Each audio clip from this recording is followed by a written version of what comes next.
Le changement dans la pédagogie et l'impact qu'on a avec les étudiants, c'est que c'est des sessions nettement plus interactives. À la différence des cours magistraux où il n'y a qu'un seul personnage qui parle, c'est-à-dire le professeur, là ils sont tous acteurs de la séance en fait. Donc c'est grâce à eux que la séance existe. S'ils n'étaient pas là, il n'y aurait pas de séance. C'est grâce à leurs erreurs qu'on arrive à construire la séance. Donc c'est vraiment en fonction des étudiants qu'on arrive à construire une séance.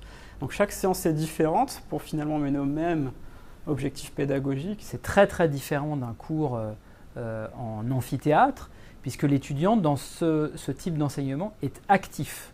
Et d'ailleurs, il est tellement actif qu'il est même parfois sujet à des émotions très fortes, parce qu'on est stressé, on est dans une situation qui est très proche du réel, et donc on ne fait pas la même chose que quand on est dans un amphithéâtre où on discute de comment réagir face à telle situation. Nous souhaitons absolument que la première fois ne se fasse pas sur le malade, mais se fasse sur le mannequin dans le cadre d'un jeu ludique.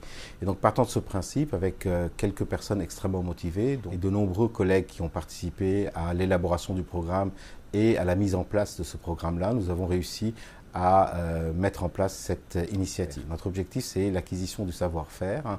Nous avons la volonté et nous avons les bonnes personnes qui sont motivées et qui y croient, et je pense qu'on va y arriver.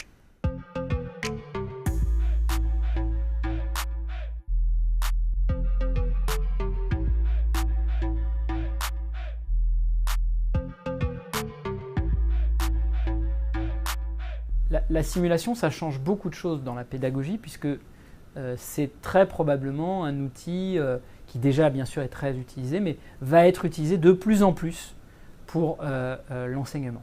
Le principe de la simulation, j'aime beaucoup parce que ça permet de mettre en fait en pratique ce qu'on a appris en théorie. Et c'est vrai qu'en médecine, il y a pas mal de cours à apprendre.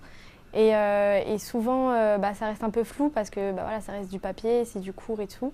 Et là, en simulation, on peut se préparer, par exemple, aux examens, le CG, mieux l'interpréter, mieux le comprendre, et pas tout seul dans sa chambre à travailler ou à la bibliothèque.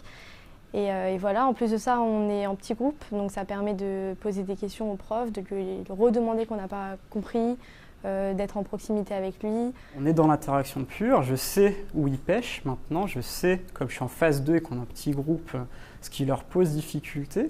Et c'est là-dessus que je vais m'adapter en cours magistraux, notamment inciter sur des points qui me paraissent évidents au final pour moi, mais pour eux c'est nettement moins clair. Donc là je pense que c'est là-dessus que nous en tant qu'enseignants on est capable de progresser, on a un vrai feedback et on s'adapte en conséquence effectivement. Je pense qu'il faudrait qu'on continue à faire ça. Même pourquoi pas les années suivantes, parce que voilà, encore une fois, ça nous prépare au stage, ça met en concret ce qu'on a appris pendant 3 mois, dans toute la période. Et donc ça apporte un gros changement pour les enseignants et pour les étudiants.